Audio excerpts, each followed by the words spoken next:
We are live. Yay! I am Old New Dude, and he is Richard York, Asher's trueborn son. And I wasn't kidding about being disorganized. My drink's over there. I'll be right back. But anyway. He popped on like 10 seconds earlier. Sorry about that. All right. It's Wednesday. Speaking of Ice and Fire Con, just mentioning the word made my Ice and Fire Con shirt appear. Nice. Yeah, out of nowhere. I didn't know where it came from. Yay. My new shirt doesn't actually fit, so I went with the old standby here at Blumengate. We're still on Blue Lemons anyway, so it's more appropriate than the North members. Grab your tin foil and popcorn because it's theory day. Hey. Today I watched From the Frozen North. Oh, all right. Yeah, the they're talking about snow flurries tomorrow in my area here in upper South Carolina. Having been on bases and stuff like that up in the north and seeing people on here have like a foot of snow and all this stuff. In North Carolina and South Carolina, if there's an inch of snow, 2 inches of snow, these people freak out. Yep. Gonna tell you that they do, because we don't see it that often. And it's going to cause more problems for you because you don't see it that often. So the drivers aren't used to it and so forth. Exactly, they can't drive on it. The road crews aren't as prepared as people that deal with it for weeks and weeks and weeks and weeks in the north are. So absolutely.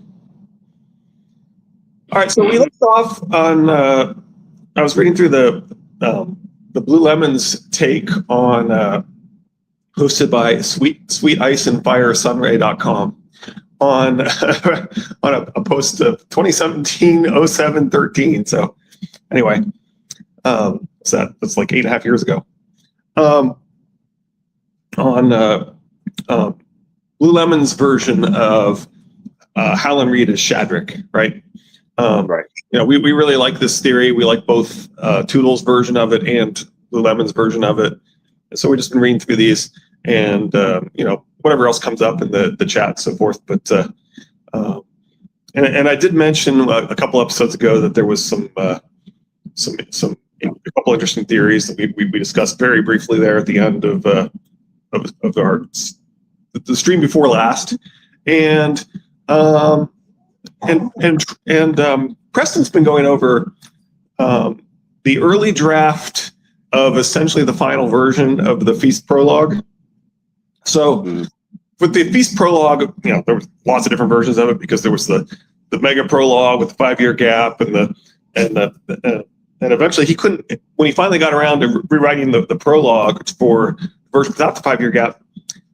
There were 3 different versions that he submitted to his editor and said, what do you think of these 3?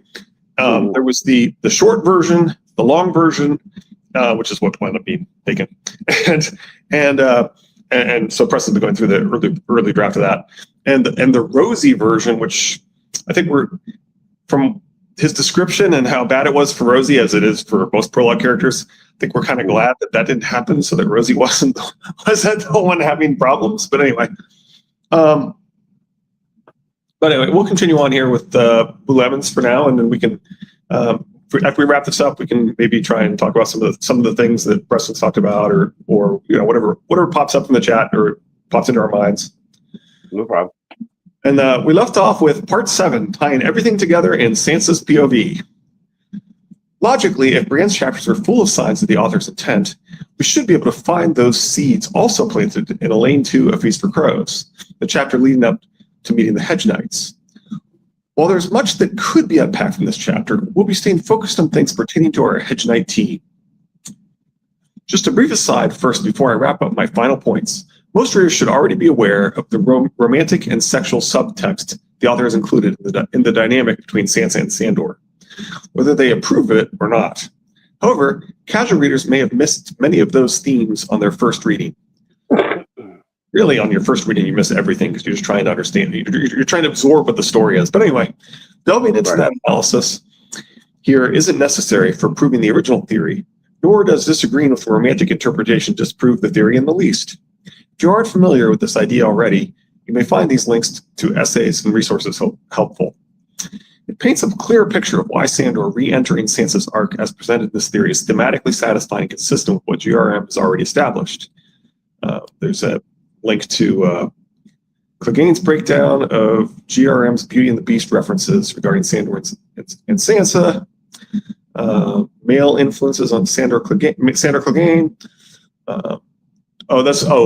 From Pawn to Player Project, male influences Sandor Clegane. Pawn to Player Project, nonverbal expressions of interest and intimacy. The Beast's Kiss, Sansa's sexual maturation. My blog, and of course my meanings, Blue Lemons. And that was Sweet Sunrays, The Beast's Kiss. So who's the friend who's hosting this for Blue Lemons. Right. So Blue Lemons Tumblr blog, where she asks, where the Ask Box is always open, I'll be posting companion essays related to this one. Maybe check that out sometime. Anyway, more repetitions of themes and motifs. As mentioned in part 5, the Norse goddess Idun, is transformed into a nut by Loki as the rescuer to escape the giant's home. To get a little more specific into this myth, the story actually starts with 3 Aesir gods, Odin, Loki, and Honir, as a journey far from Asgard in a desolate land where food is scarce. They come upon a herd of oxen and slaughter one, but they find sorcery has made the meat unable to be cooked by fire. The culprit is the giant, the Jazzy, disguised as an eagle. He promises to remove the spell in exchange for letting him have his fill of the meat. The eagle flies down and eats the choicest portions of the meat. Loki, finding this unacceptable, challenges the eagle with a tree branch, but is snatched up by the eagle and carried high into the air. The eagle coerces Loki to give him Idun and her fruits that grant everlasting youth. There's no myth that GRM utilizes that is an exact one-to-one, but look at the scene of Sansa leaving the Eyrie with Sweet Robin in the bucket attached to a winch chain. Mord took up his whip and cracked it, and the first pair of oxen began to lumber in a circle, turning the winch. The chain uncoiled, rattling as it scraped across the stone. The oaken bucket swaying as it began its long descent to sky. Poor oxen, thought Elaine. Mord would cut their throats and butcher them before he left, and leave them for the falcons. The difference is the order of the events, and the eagle is switched out for falcons. Consistent with Norse mythology, Loki is often the cause of problems in the story. Sammy, you're too noisy. Sammy, come here. You're being too noisy. I know you want to play with me. All right, sorry about that. Consistent with Norse mythology, Loki is often the cause of problems in the story, as well as the one who is tasked with setting things right again. We've already shown that this Loki trickster figure is Dantos, who helps the giant Littlefinger abduct Sansa. Idun is tricked by Loki into being led away from Asgard and is snatched up by... They're all 3 wrestling right next to me. I'm so sorry. Snatched up by Jazzy in eagle form. She's taken to his home called Thryimheim, Thunderhorn. Oh, I like Thunder, which has icy towers. Hey, this stuff is good. We have to be able to hear this. Which has icy towers in the high mountain peaks overlooking a green valley below, as is the area in the Vale of Arryn. When the gods start to rapidly age, Loki was found out to be the last one seen with Idun as Dantos disappeared at the same time as Sansa. Loki, this time as rescuer, is shapeshifted into a falcon using Freya's feather cloak and turns Idun into the nut to carry her off. Lothar Bruin, who has acted as a stand-in for Sandor, is in the winch room to see Sansa and Robert into the bucket. That will lower them down to sky. See how the oaken bucket is like the nut, enclosing them on all sides except the top. Some of the winch chains were fixed to wicker baskets, others to stout oaken buckets. The largest of those was taller than Elaine, with iron bands girding as dark brown staves. Even so, her heart was in her throat. She took Robert's hand and helped him in. Once the hatch was closed behind them, the woods surrounded them on all sides. Only the top was open. It's best that way, she told herself. We can't look down. Below them was only sky and sky, 600 feet of sky. And the first one is capitalized and the second two are not. Away came Sir Lothar's shout. The next part of the escape from the giant's lance is trusting the mules to carry them safely down. While I plan on a companion piece covering this area in more detail, we again have animals representing our rescue team. Mules are hybrids of horses and donkeys, signifying the dual identities of our hedge knights, and that they are well suited for their task at hand. One mule in particular is of interest. She turned to Robert Aaron, her black hair blowing. "Which mule will you ride today, my lord?" "They're all stinky. I'll have the gray one with the ear chewed off. I want Elaine to ride with me, and Miranda too." Yet another repetition of the missing ear we saw in part 6 with Sandor and brother Gillum. As if that weren't enough, 2 repeated statements Robert makes about mules calls us back to an earlier quote from Sansa. "I hate those smelly mules. One tried to bite me once. You tell that Maya that I'm staying here." "I hate mules," he insisted. "Mules are nasty. I told you, one tried to bite me when I was little." He is a dog, just as he says, a half-wild, mean-tempered dog that bites any hand that tries to pet him, and yet will savage any man who tries to hurt his masters. Okay, so she's saying that one of the mules is being a deliberate parallel to Sandor and his burned-off ear. Right, and then the biting and savage, does that kind of sound like Stranger? Yeah, well, of course that's because Stranger is supposed to be just like him, right? Which is your point that they've kind of, as if they shared a single mind, as Danny says about her and her horse. Right. Almost as if Danny has some sort of magical bond with horses. Huh. I wonder why that would be. See Truth and Dragons episode 4. I'm wearing the shirt for it. There you go. Like Brienne's arc, Elaine too is not without its food symbolism. When the party arrives at the Wakecastle Snow, they shared a meal of stewed goat and onions. While Brienne had the goat on the spit, representing Vargoholt, or his men rather, the goat here seems to refer to Littlefinger, whose often mentioned feature is his goatee. Goats also are symbolic of male lust, as in the god Pan, who was known for chasing nymphs. Depictions of the devil began to be infused with goat imagery during the medieval period. Stewed is also a slang term for being drunk, which is also how we find Peter in his solar with the hedge knights. As for the onions, the most notable onions in the series are Davos Seaworth's onions. During Robert's rebellion, Davos slips past enemy lines and smuggles onions into Storm's End to save Stannis from starvation during a siege, an act that earned him a knighthood. Onions are a fairly common enough ingredient mentioned in the series. They're pretty unassuming in what you expect to see in a stew, but peel back the layers. In relation to earning a knighthood through heroism, we have the conversation between Sansa and Miranda about a squire. "Saving yourself for Lord Robert," Lady Miranda teased, "or is there some ardent squire dreaming of your favors?" "No," said Elaine, even as Robert said. "She's my friend. Terrence and Giles can't have her." Okay, I see what she's saying there. You know, this concept of people wanting to take Sansa and Robert not wanting them. The mystery squire in question is as much a tease by the author as it is by Miranda.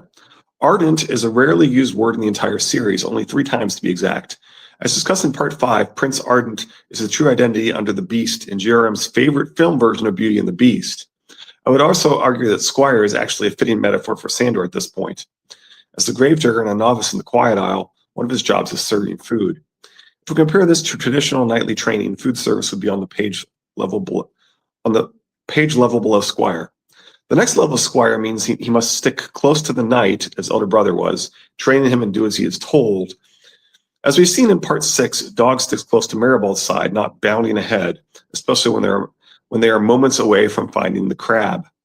By using the word squire, the author implies that Sandor has not yet earned his knighthood. We should expect to see, if everything proves correct, some metaphor dubbing of Sandor by the elder brother as a knight in the near future.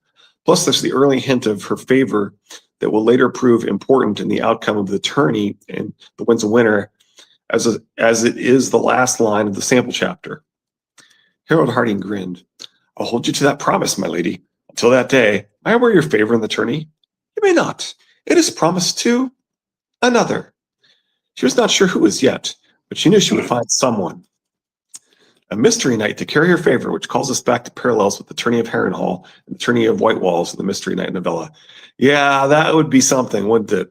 If it wound up that she gave it to, what's his name, Byron the Beautiful, who's actually Sandor in a glamour. Yeah, that'd be sweet. This concept of because Lyanna is in fact the mystery knight, and it's a reversal of the favor going in this case to the man by the woman versus I like it. Plot characterization and alternate theories. Before we conclude with Sansa meeting the Hedge Knights, we should take a step back to examine how this theory is serving the plot and characterization, as well as glance over a few alternate ideas for comparison. Let's take a moment to appreciate where Sansa is in all this. She's at a point in her arc where she's resigned to the fact that she's indefinitely trapped in the Elaine Stone persona.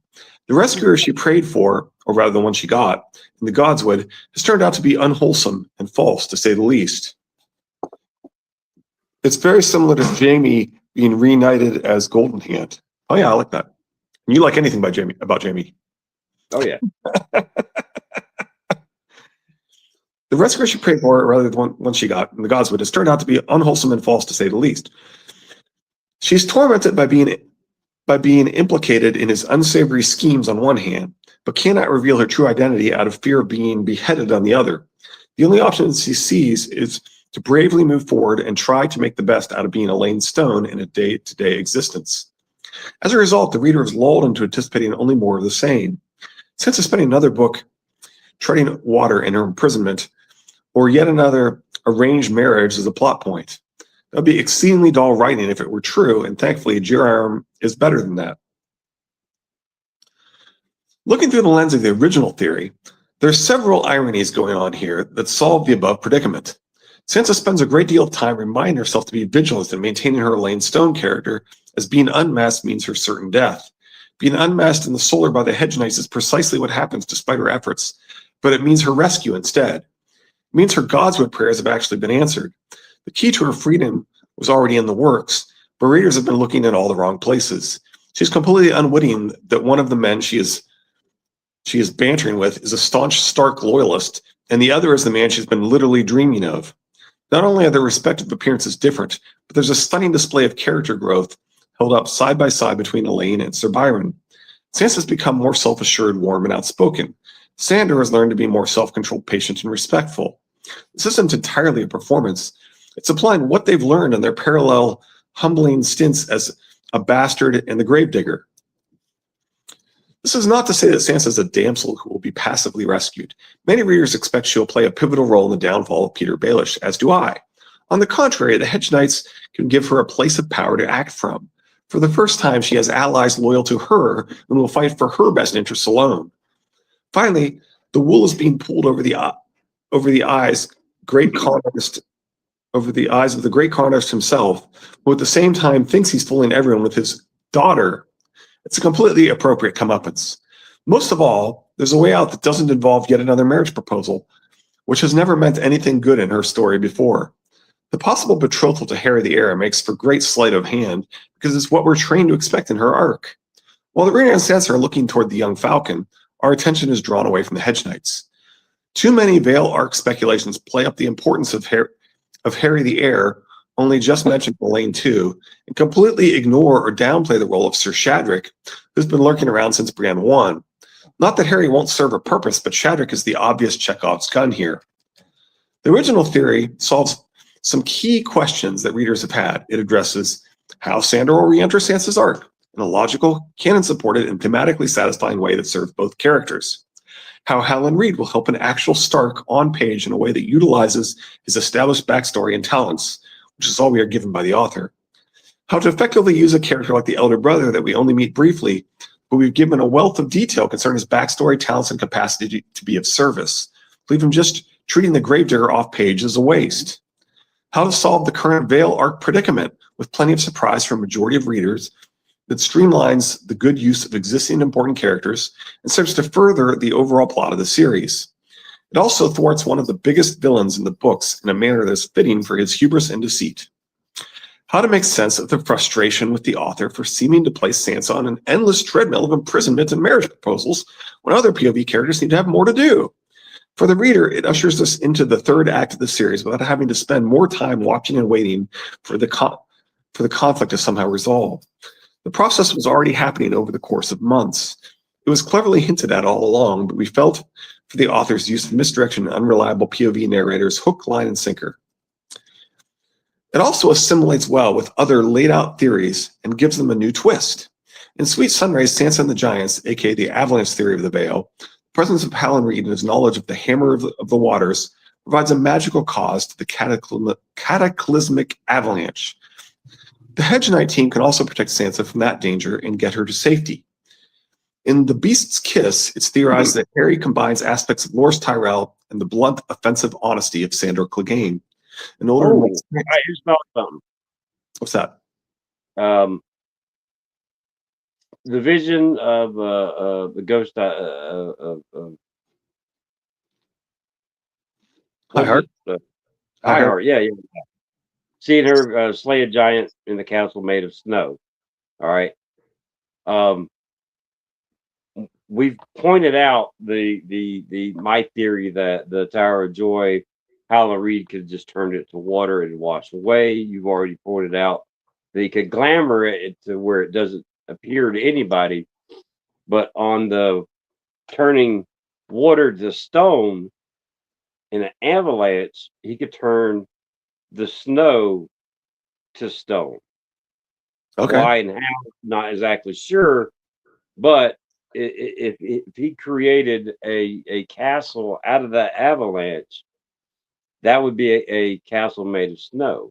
Oh, and him doing something specifically referred to in Mira's description of him could provide a further hint before the reveal too. Right. So if he makes some type of castle, turning the ice to stone or the snow to stone, and that's where Peter's downfall, Littlefinger's downfall, happens, then that could be where Sansa ends his life. Sansa somehow finishes him off after some sort of magic reveal or something. Yeah, could be. Right. And also Sandor becoming a knight, considering how much he hated knights at the beginning of the story, is the end of his arc. If he's specifically knighted for saving Sansa, then it's the end of that aspect of his character. Right. Yeah. An older and more experienced Sansa knows how to go toe-to-toe with him. She's clever, confident, flirtatious, and may be open to a kiss from Harry. Point taken, however, Sir Byron can be read as the physical ideal of Loras and his gallantry with the better part of Sandor's nature. The loyal protector who is now saving his bite for those who truly deserve it. Plus, I have presented my own interpretation on the use of the Beast, Avenant, and Prince Ardent as Sandor playing all three like the actor Jean Maras. It's a great twist on the fairy tale for GRM to make the handsome prince the enchantment and the beast the true form to be revealed, and that's pretty common twist these days, actually. Yeah. The problem with alternative theories and speculations on secret identities is that they often fail to address important issues to plot and characterization. That Sandor is still the gravedigger and Sansa will somehow find him? For Sansa to somehow find her way to the Quiet Isle with no way of knowing Sandor is there or not having any other cause to go there makes no sense. Most expect them to reunite. This version doesn't advance the overall plot or address how Sansa will be freed in the first place.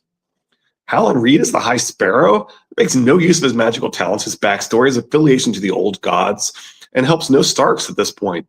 The idea rests on Hallan Reed being solely motivated by revenge and pits him against Cersei.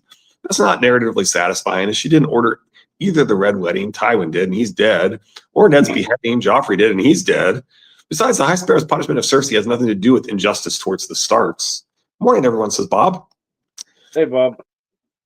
Hallan Reed is the Hooded Man? Most of the same problems as the above. Helps no actual Starks and rests solely on revenge. The loss of a POV inside Winterfell until Stannis retakes the castle means anything he does will be off-page, which would be a very weak use of a pivotal character. There are much stronger candidates for the Hooded Man, such as Harwin, sent by the Brotherhood Without Banners, which we mentioned, and Lady Stoneheart, and who can positively ID Arya. And of course, that's a similar theory, the idea that you have to send somebody who'd be able to identify the Stark girl. Right.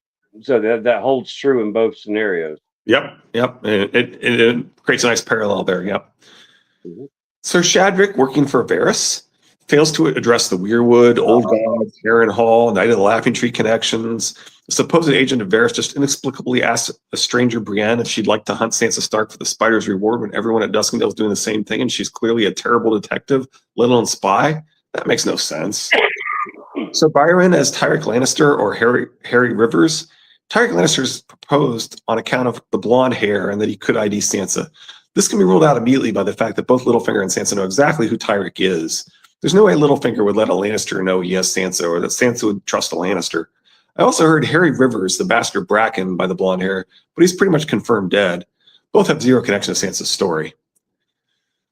So we can see it's quite easy to not see the forest for the trees when proposing theories. That's why it's so important to thoroughly outline how a theory works on the individual level, the affected POV characters level, and the big narrative picture. And that's one of the things I like about this is that she's taking a different approach to the theory in such a way that it actually shows you what George is doing and and really shows you that he's foreshadowed the entire plot of what's going on in Vale and so forth. This is why I really like this theory. It's a different approach that seems to have a lot of merit. But her argument that you should try and apply this elsewhere, it gives me it definitely points to some interesting things we should explore, I think, going forward. Yeah, I agree. Meeting the Hedge Knights. The very last passage before they arrive at the gates and Sansa is summoned to the Solar is loaded with important references and foreshadowing. By the time they finally reached her father's castle, Lady Miranda was drowsing too, and Elaine was dreaming of her bed. It will be a feather bed, she told herself. Soft and warm and deep, piled high with furs. I'll dream a sweet dream. When I wake, there will be dogs barking, women gossiping beside the well, swords ringing in the yard, and later there will be a feast with music and dancing. After the deathly silence of the Eyrie, she yearned for shouts and laughter. The sweet dream is a veil over her eyes, much like the glamour and the false identities that hide her saviors. It's also the role she must play to create a feeling of safety. Then the author reveals what she will find when her eyes finally open. This part is reality, not the dream. What she imagines are references related to Sandor, dogs, swords, and a reference to a past incident where Sansa hears the Hound mentioned by gossiping washerwoman. There's also foreshadowing of the tourney feast, where a hedge knight team is spotted dancing with her. Waking in the morning to these references is fitting since they arrive in the pre-dawn hours and she's summoned to Peter's Solar. There, the hedge knights, her gallant knights, are revealed to her. The author isn't done yet, and this ties the beginning and ending of the chapter together. Byron's kiss. In the opening scene of Elaine 2, Sansa recalls her final version of the unkiss, the kiss she misremembers Sandor giving her the last time she saw him. There will be a companion essay that will go into more detail, but essentially, she muses on the kiss when she puts the memory aside. From her point of view, that day is done, and she must get on with the business of being Elaine Stone. What's really important here is what she tells Robert Arryn, who sparked the final version with his own clumsy kiss. Elaine pushed her little lord away. That's enough. You can kiss me again when we reach the gates, if you keep your word. Another kiss for a promise kept. Who is it she thinks she has already kissed? Who was it she was just thinking of? Who also made a promise that he initially failed to deliver on? Sandor. I could keep you safe, he rasped. They're all afraid of me. No one would hurt you again, or I'd kill them. Sansa 7 at Clash of Kings. Did he fail, or did it not actually get to even begin as far as his promise? I mean, it's only, you could argue that his statement is I could, right? So it's not really a promise. But I see what she's saying. Right.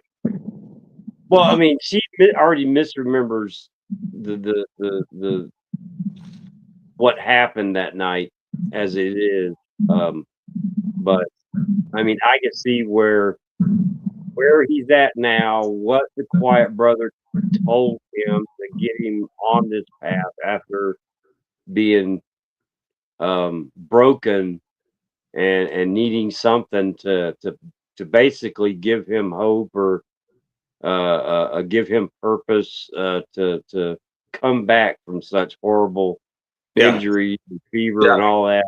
Yeah. So, like I said, him becoming a knight, him fulfilling what he said that night, or Yeah. That's what's so good about this. It's a much more satisfying story than anything that other people proposed is going on with him. And then on people on the comment of what she got in the Godswood at King's Landing, other than what she was praying for, we've heard it from Ned. They do not have a weirwood tree, but they do have a hearts tree, and his leg hurt less when he was in the Godswood, letting the reader, us, know that even the old gods could hear her prayers in the Godswood of King's Landing. So these three knights, one, especially Howland Reed, being so close to the old gods, that as we suspect, this is the. I agree with what she was saying, what you were saying, that this is the fulfillment from the prayers that happen in King's Landing. Just for the fact we know the gods can hear them there. Sorry, no, absolutely, and you're gonna love this next line, by the way. This next section, like the one who actually kisses Sansa first at the gates of the moon is not Robert Arryn; it's Sir Byron. It's a chaste, respectful kiss on the hand. As I said before, the kiss on the hand is likely the signal to the other two he's positively ID'd Sansa, but it's definitely more than that. It's chivalrous and indicates the character growth of Sandor Clegane toward true knighthood, being of service to another more worthy than his previous masters. It points to this rescue succeeding where he failed the first time. It's the irony of Sansa believing the man she wants to kiss her again is gone forever, then receives a kiss from that man without realizing it. The chaste kiss is stark contrast to any other kiss she's received, real or not. It marks a restoration of faith in the existence of true knights for the reader, if not Sansa herself yet. Time and time again, she's been told how naive and foolish the songs are, and many readers have bought into the cynicism as well. The author is saying on a few rare occasions they are true. Deconstruction and reconstruction complete. Byron's kiss brings us full circle on themes of knighthood, idealism, and second chances for each of our hedge knights. It combines chivalry and Arthurian romances with the toppling of corrupt power by the trickster underdog themes of Reynard the Fox and Loki. Most of all, there's a ravens versus doves story that Joram so loves. I would do the same if she were my daughter, said the last knight, a short, wiry man with a wry smile, pointed nose, and bristly orange hair, particularly around louts like us. Elaine laughed. Are you louts? She said, teasing. Why, I took the three of you for gallant knights. The three knights bowed and withdrew, though the tall one with the blonde hair kissed her hand before taking his leave. The twist on the word lout is that when used in the verb form, it means to bow respectfully, exactly what the hedge knights do when they take their leave of Sansa. They are a motley crew of tricksters that slipped in under Littlefinger's nose, effectively fooling the fooler.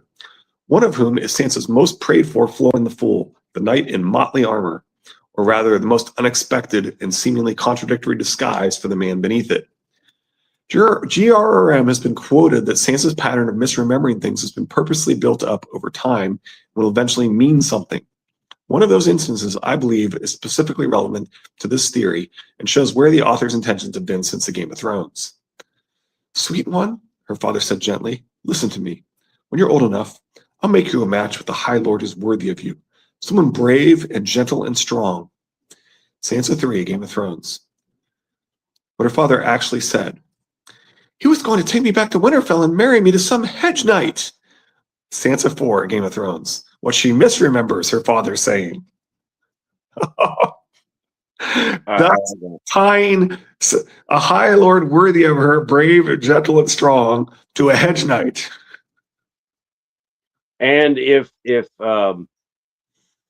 either the Quiet Brother or Howland Reed Shadrick, I don't know if he's been knighted or not, so it would definitely be the Quiet Brother.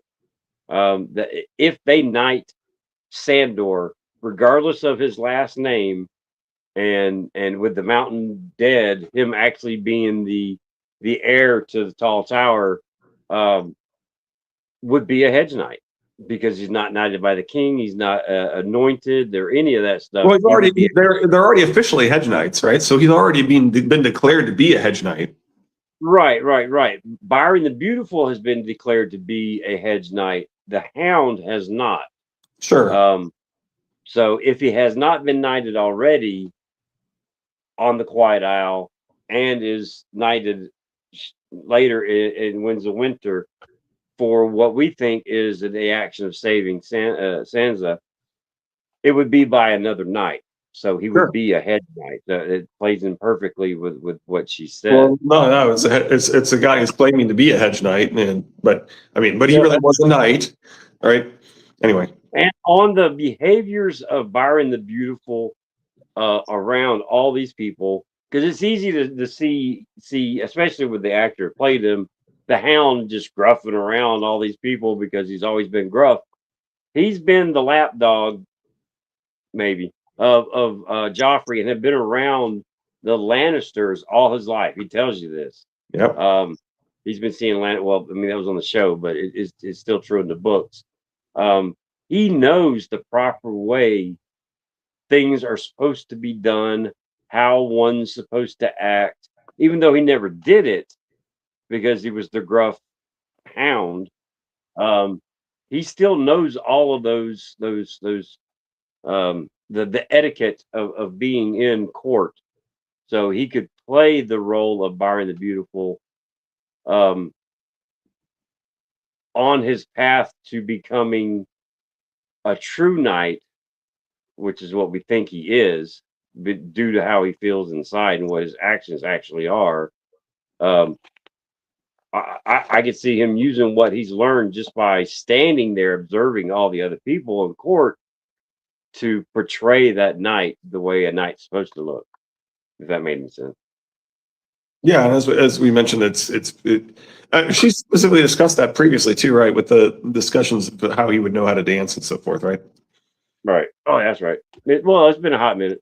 Yeah, there's been weeks and weeks, especially Yeah, with their weeks off there. I'm sorry. Anyway, no problem. The conclusion in part one, we saw the importance of the names Shadrach and its biblical relation to Shadrach, Meshach, and Abednego, the three godly men who defy a king while under assumed identities. No matter friends or foes, there must be at least one person on the Hedge Knight team that could possibly ID Sansa for any plan to work. In part two, Brand's limitations on judging Sir Shadrach fairly and accurately were laid out. No matter who Shadrach is or isn't, there's a substantial amount of evidence that he is a helper if we look past Brienne's limitations. He has parallels to Sandor Clegane as well as other known helpers. He's surrounded by Weirwood, Old Gods, Vale Laventry, and Harrenhal references. In part three, I made the case for Howland Reed based on what we know from Jojen and Mira about their father. Not resting on physical descriptions alone, Sir Shadrach's claims and skill set are consistent with details we know of Howland Reed. Most importantly, Howland Reed has thus far only been featured in the story of the Harrenhal tourney with ties to the Knight of the Laughing Tree, aside from a brief mention of being at the Tower of Joy. When he re-enters the story, it makes sense that he will have those references surrounding him, as does Sir Shadrach. We've also looked at the importance of the fox representing Sir Shadrach as a medieval folk hero. I do like that it specifically says that George is setting up this tourney and has been setting up Shadrach to be refusing to joust in this tourney, right? As Howland was unable to joust in the previous in the Night of the Laughing Tree tourney, right? Anyway, right. As medieval folk hero, Reynard the Fox, and his parallels to Howland Reed. The timeline events shows that Howland Reed as Sir Shadrach has likely win the whole tourney. I'm sorry? Are we saying that the Hound is going to win the whole tourney? I think so. Okay. I think that's right. Yeah, I think it's where it's going. I think that's right. I think he's going to have her favor and win the whole tourney. Right. And with him being I've never thought that until just today, by the way. Right. Okay. Yeah. That's what just popped in my head. No, I've never thought that. I always thought that the favor was going to go to like the stuttering guy or something, right? But no, now that we're reading through this and the parallels and stuff, it's as of this today, I now convinced that that's what's happening here. Well, I mean, stop and think about it. The Hound size alone, he's 6'8", whatever stones. I mean, he's a large person. Even if his glamour is slightly shorter, which we've seen that possible with the glamour of Mance Rayder actually being taller than the sparring armor versus the bones. So I mean, the height can be played with when it comes to glamour. Um, his strength, and then most importantly, which anybody that has talked about jousting or anything, that one of the most important things is the rider's seat. How him and the horse move together. There's no distance between the bottom of the jouster and the saddle of the horse. They're all one when they're going down the list. So you have a skin changer, skinwalker adjacent person, even though he doesn't know he's doing it, that makes an instant connection with the horse. So him and the horse are one while they're jousting. I definitely see him because you don't hear about. He didn't just win the tourney; he was already in the final. He'd already defeated Jamie. I mean, he's a better jouster than Jamie. Let's be clear. Like he's about as good. Maybe Loris is better than. Maybe his brother's better than him. Maybe right. Loris, that's what that made Loris such a good jouster. Is his seat? Is his connection to the horse? Right. Sure. Being a skin changer. Well, and Jamie acknowledges after he watches them joust. No, it's not a. He's better than me. Well, I say that's the connection to the horse because the Terrells are rumored to be descendant from skin changers. Right. See Charles' theory that that's why the way that you wind up wandering off a cliff and dying that way is if you've been a skin changer of birds. Yeah, well, he did that while being skin changed into the bird. So chances are when he died, he went instantly. He was already in the bird when it happened. Yeah, that's probably true. Yeah, I see the hound winning the whole damn thing.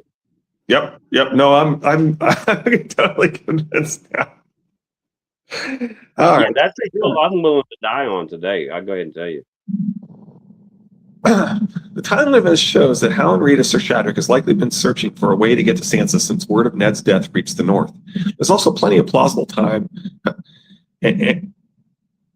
and the means to find Elder Brother and Sandor Clegane in the Quiet Isle, devise their plan, and meet Littlefinger in Gulltown. Helen's role is to provide the glamour to disguise Sandor. In part 4, we established that the Elder Brother and Sir Morgarth share distinctive physical features. Quiet Isle represents a metaphoric afterlife or an Avalon where King Arthur Sandor will be healed and restored. The Elder Brother's role is a green god type linked to Garth Greenhand, hence his alias, and he serves as a psychopomp, ushering people between the worlds. He's also a gatekeeper of information for the outside world and has access to a ship that can take them to Gulltown. He also has a debt to pay to Sandor Clegane for his mistake with the Hound's helm that led to Sandor's death warrant.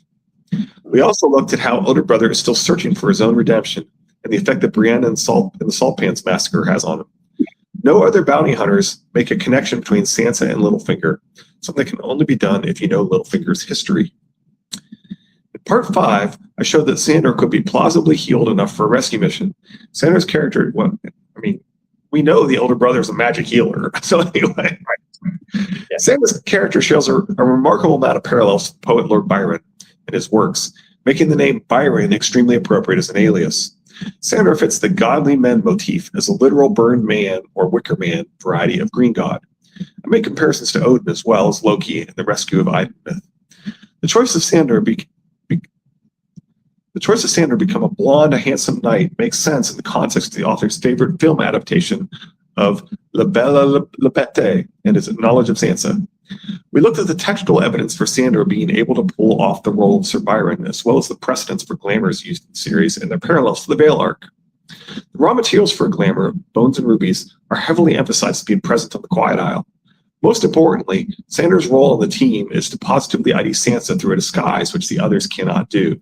In part 4, we looked at the symbolic journey of Brienne through the Riverlands and Croclaw Point.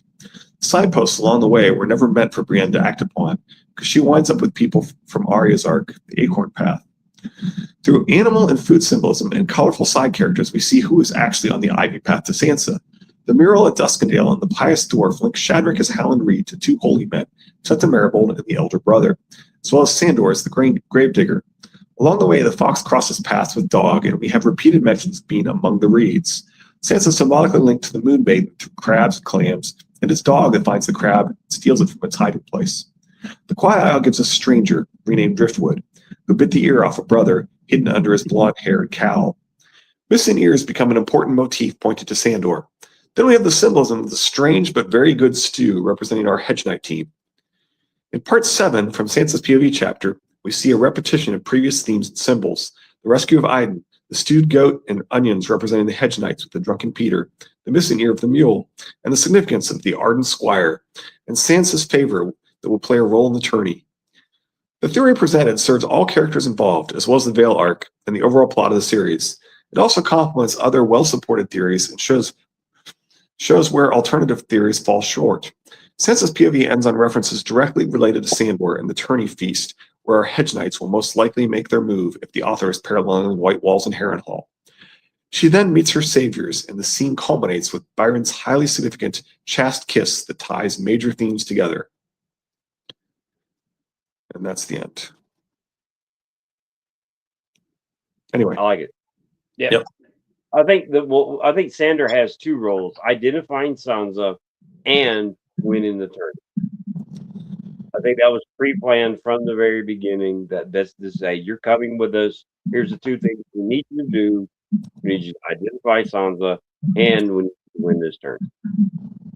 And I still say that Sansa is going to see the glamour fade away when she touches his face, because I don't know if glamours work physical touch.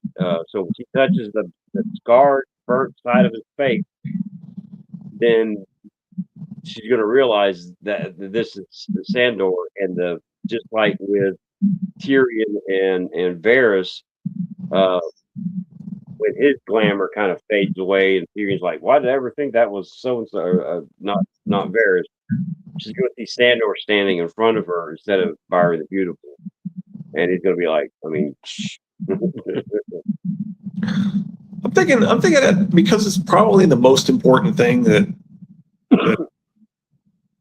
well, at least George has basically said, hey, this analysis is correct. You think we want to go to the Myrni's plot next? Yeah, we can do that. I don't know. I mean, originally we said we wanted to do the Toodles and some of his takes but I feel like it's like like I said, it's kind of the most important analysis anybody's ever done. Yeah. I mean, I agree. I mean, we did the list of all the different type of theories that are out there and did like short takes on them and all this stuff. I kind of like the deep dives a little bit more, because I mean, you're talking about people that are smarter than me for sure, stating this is what they see, and the only one that George felt the need to comment on. Exactly, that's another thing. Just like you think John's dead. Yeah, I mean, you got to pay attention to what George says and what George doesn't say. And when he goes out of his way to say something like that, yeah. And in terms of theories, the theory that I think is that from George saying things completely changed my mind is probably the one that's changed my mind the most. Is probably the sailor's. Is it the sailor's wife? Is that what they call her? Anyway, the point being that what's the name of the daughter? It's something like Lannister, but not Lana. Yeah, Lana, right. And of course, it's kind of supposed to remind us of Bera, and the way Bera is kind of tied to Jon Snow, and right. It's so this idea that Jon could be Ned's only trueborn child, and then Bera is actually a bastard, but then Lana is actually being similarly named for Tyrion, and the ties between Tyrion and Ned, and the idea of Tyrion having a trueborn child. And I'm like, right. And when he says, "Oh yeah, we will," to a question that I just couldn't believe he would answer. Like, I was like, really? Okay, I'm sold. Yeah. On that child note, if the theories are correct, and it's possible that Tywin has no trueborn children whatsoever. Cersei, Jaime, and Tyrion not being being the Mad King's children. The daughter he has with T'Challa, whatever her name is, the bastard girl in the house in the It's only brothel. blood potentially, sure. It's only Yes, descendant of blood. that would be his only child.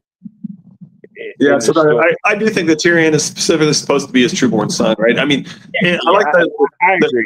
Chimera theory, and that he's the one and only, and in fact, I would argue that we're sort of told that with By his sister. with the pattern that George establishes, right? The pattern that says that Dany's going mad, the pattern that says that Tyrion's going to become the monster. The third one, the third big one, where an am I question, the third am I response, or the first am I response actually, is when Jon Snow tells Tyrion that he's your Tywin's trueborn. Your Tywin's trueborn. The implication, the way he says it, it makes it sound like he's his only trueborn. And he says, "Am I?" Right? Yeah. If you look carefully at that question, it's really worded in such a way that makes it sound like he's Tywin's only trueborn offspring. Right. And the response is, "Am I?" Just as Dany's, "Am I?" Dracarys when she's told that she's mad, and Tyrion saying, "Am I?" when he's told that he's the monster. Right. Now I got a theory on that, especially when you just spoke of Jon Snow. When we see the Jon Snow Tyrion meeting in a Game of Thrones, was it John 1, isn't it, or is it Tyrion? But when we see the shadow that no, it must be Tyrion, because doesn't Tyrion comment that Jon is like looking in the fire or something, and he's wondering what he sees? I can't remember, but we get the image of the light behind Tyrion, and even a small man can cast a large shadow. He was not supposed to be a dwarf. He was supposed to be a carbon copy of Jaime, a Lannister through and through. But the god, whether it's got to be the old gods, because I don't think there is any new gods. For whatever reason, whether it's the people playing the game, it has to be. George says, well, he doesn't say there's no gods. He says we'll never see them, right? All dwarfs are bastards in their father's eyes. You are your mother's trueborn. This is John 1. Your mother's trueborn son of Lannister. Am I? Dwarf replied, sardonic. Do tell my lord father. My mother died birthing me. He's never been sure. I think that whoever's playing the games made him a dwarf to get him, because he needs to become the monster for whatever moves that person is making in the Game of Thrones giant side game. So I think that he was originally supposed to actually be just a regular Lannister, and then one of the people that had playing the game actually made him a dwarf to make him make certain moves on the board. If that makes any sense.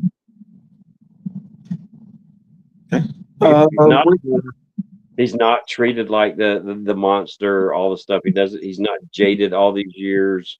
There's a good chance that he would have gone into a martial training. That's very important. David's footsteps. So there is no monster Tyrion if he's not a dwarf. So to get the move, kind of makes sense. The moves that are being made in Marine, I mean, that's just what I think. It is interesting how set up he is to be the monster and so forth, and George has said he's the villain, right? And anyway. Yep. Which, I mean, it's a brilliant piece of writing to have so many people love Tyrion at the beginning of this story, and then it's like I said, it depends on who you like in the story. He's given so many clues that like with the direwolves growl at him, and everyone's like, why does the direwolves growl at Tyrion? I don't understand. I'm like, I've come to understand, right? It's because George was always intending him to turn into the monster, right? Exactly. to And I wish said himself. we will forgive the characters that we like, the small things that overlook because we like the character, and we've You're the overlooked a monster. lot because of Yeah, fear. yeah. Uh, those three AMIs are things that pretty much everybody misses. Like this idea that like people still reject the idea that Danny's going mad, and they say they've looked through all the books and seen no evidence and stuff. You've got videos from both the Order of the Green Hand and LML where they carefully go through, and there's no evidence of this. And I'm like, really? Because I remember us having chapters where we pointed out, oh, that sounds like Danny's going to go mad. Oh, that sounds like Danny's going to go mad. Like there's. I think we pointed I'm it not out saying I every want time Danny to go mad. I'm not saying I'm rooting for Danny to go mad. I'm saying George has put clues that Danny is going to go mad in the story. Yeah, right? he's not going to put it on the first sentence of a chapter. Well, Danny is going to go mad. He's going to look back at some point. He's gonna say, Danny looked back or something along those lines. There's going to be a line about Danny looked back at all this and all that and so forth. There's going to be a line of Danny looked back, and it's going to be about she saw this and where she went wrong here and this and this. There's going to be a line like that. It's going to happen. Well, I mean, in the show, George wanted 13 seasons or something like that. D&D condenses stuff down. In the show, she comes to Dragonstone. We get the. We don't want that to be what the story is. That's what's on the page. So, I mean, it being rushed on the show is why I think a lot of people aren't. I do have some hope, right? He has said he sees himself righting himself away from what he told them and stuff. And I'm like, good. I'm fine with that. He doesn't have to make it pay off. It's okay to have lots of, if I look back, I'm lost and not have it pay off. Stuff that doesn't pay off. Yeah, he's abandoned plenty of things before. We've talked about the weeds of winter. You got to pull some of the weeds, right? He's planted seeds in too many different directions. He can't make them all pay off, right? Our theory, I'm happy to be wrong. That N plus A equals J, or R plus L equals J. They both can't be right. But in his mind, they were both right at the time. Up until A Dance with Dragons, when Ned specifically says that he's got, that he did something that's unforgivable to his lady wife.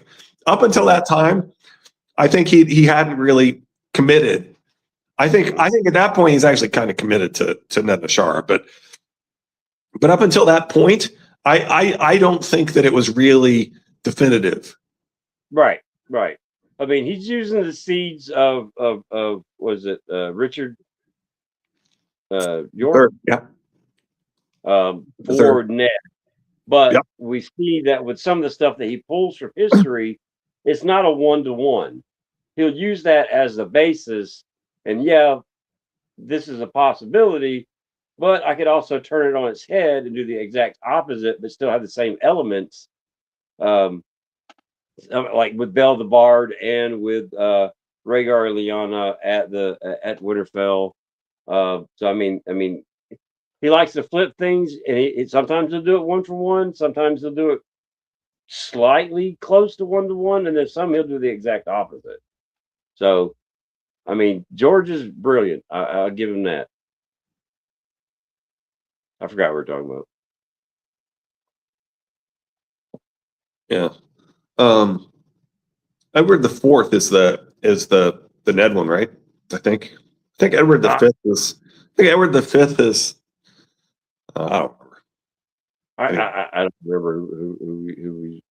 Edward the Fourth is the Richard the Third accused Edward the Fourth of bigamy. Is that right?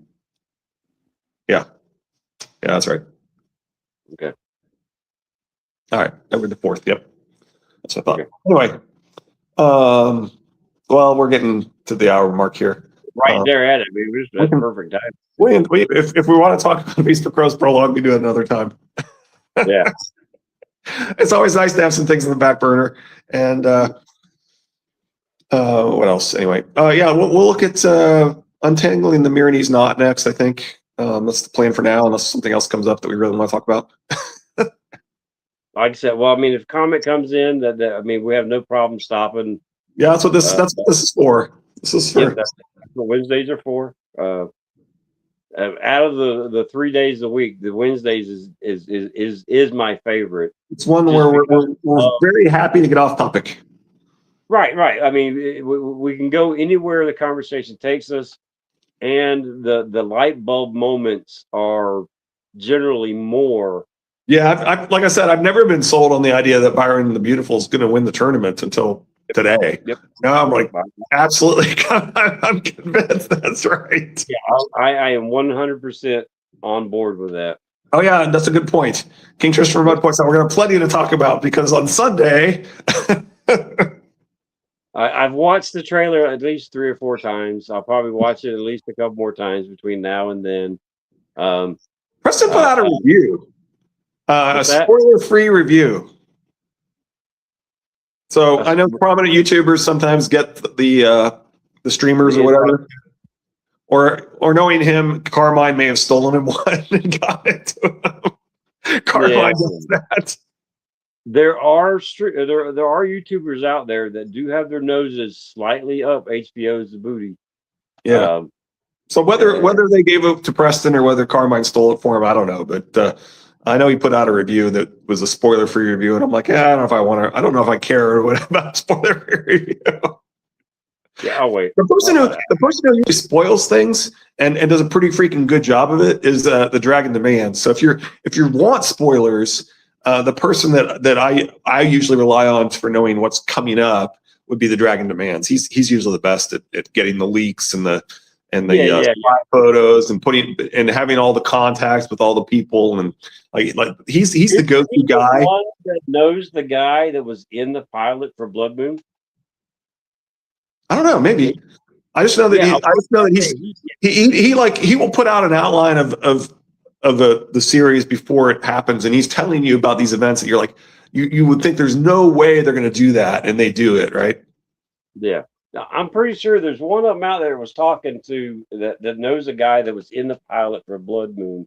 They all signed non-disclosure agreements, but I just want to kick around the idea that Phagon might actually be Daenerys. She's been told it's a man a dozen times, as we know. On that boat is harboring secrets, a man's world. Okay. Huh. Phagon might actually be Daenerys. I mean, our theory is that Aegon is Daenerys' older brother, but that they have an older sister. I had to think on that one. I'm not sure. The mechanics of being on the riverboat with Griff. Now, George has kind of hinted that he might be doing something with the timeline where things aren't actually happening at the same time that you think are happening at the same time. But for the most part, you see enough news going back and forth that they have to be fairly close. It's not like it's What's the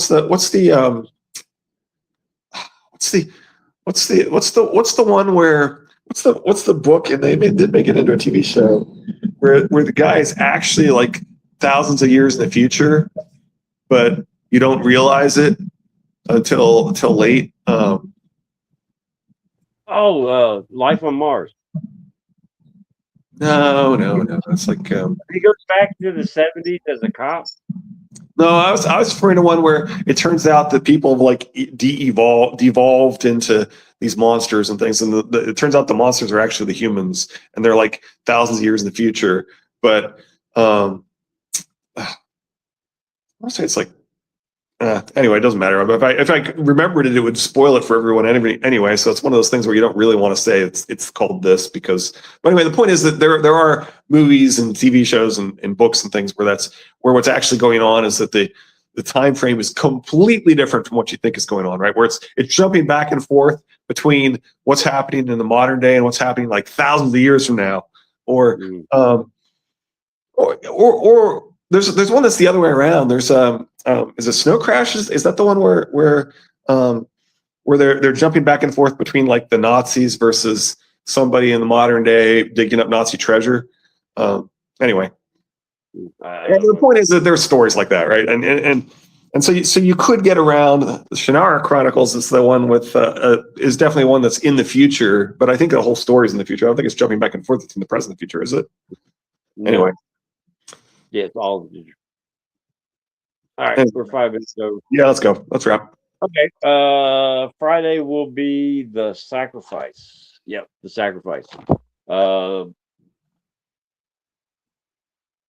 I think Danny is presenting as a man to win over Westeros, and Missandei is posing as Danny back in Marine. Huh. Interesting. Ooh. I mean, I think you do still get conversations between Danny and Missandei happening, though.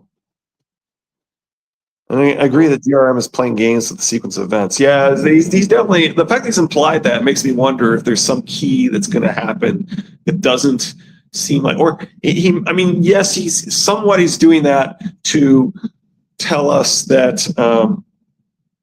that for example, what's going on with Stannis and what's going on with Jon aren't really at the, exactly in sequence, right? That it's not right that the pink letter is coming to Jon, and yet Stannis hasn't even had his battle yet, and so forth, right? There's clearly some differences in the time frame going on there, and part of it is him doing that, but it sure makes it sound like there might be something key to that, right? I also think the Danny timeline and Tyrion's timeline at Marine are not consistent. Because I think Danny is going to arrive with her Dothraki horde sooner than expected. So her meeting the Dothraki with Drogon, Right. Yeah, he's the interesting thing is he's definitely playing with that at the end of Dance, right? He has to be for the pink letter and so forth, right? So yeah. I mean, even with us saying that the pink letter was actually written in Castle Black, doesn't change the fact that there was a letter that arrived that they have resealed. They resealed the envelope for, right? And that, and some of that information was key to writing the pink letter. Mm-hmm. Anyway, agreed. All right, we'll catch y'all on Friday. Y'all have fun, enjoy. Mother Rornar, good luck with the snow. Anybody else that's dealing with it, and y'all have fun. Take care. Bye. Bye, Richard.